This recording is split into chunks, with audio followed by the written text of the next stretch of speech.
Сәлем, қалайсыздар? Сіздермен Алтынай. Бүгін біз құймақтар дайындайтын боламыз. Арнамнан алыстамаңыздар. Ең алдымен ыдысымызға 3 жұмыртқаны жарып,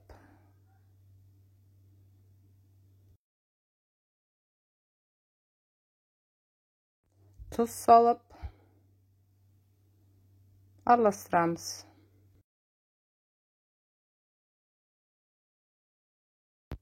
Қант саламыз. Тағы да араластырамыз.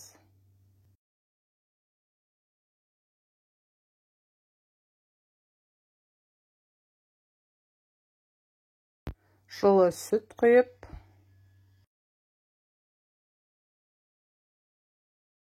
араластырамыз. Ұнымызды електен өткізетін боламыз. Бізде түйіршіктер қалмау қажет.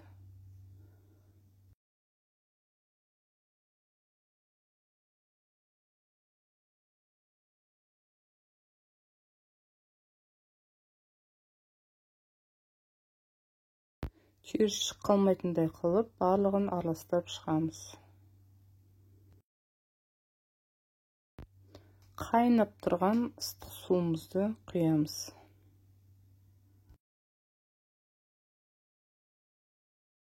Және де күнбағыс майын саламыз. 3 ас қасық салсаңыздар жетеді.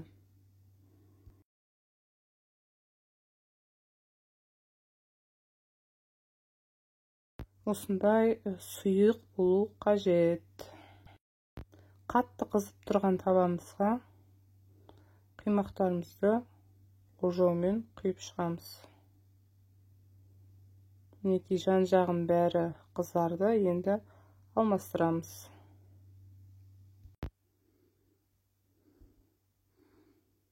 Барлығын видеодағыдай пісіріп аламыз.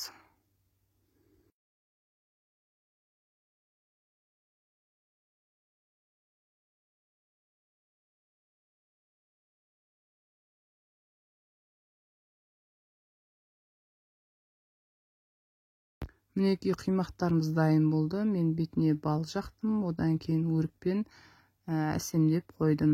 Дәмі өте керемет болып шықты. Ас дәмді болсын. Менің каналыма тіркелуді ұмытпаңыздар.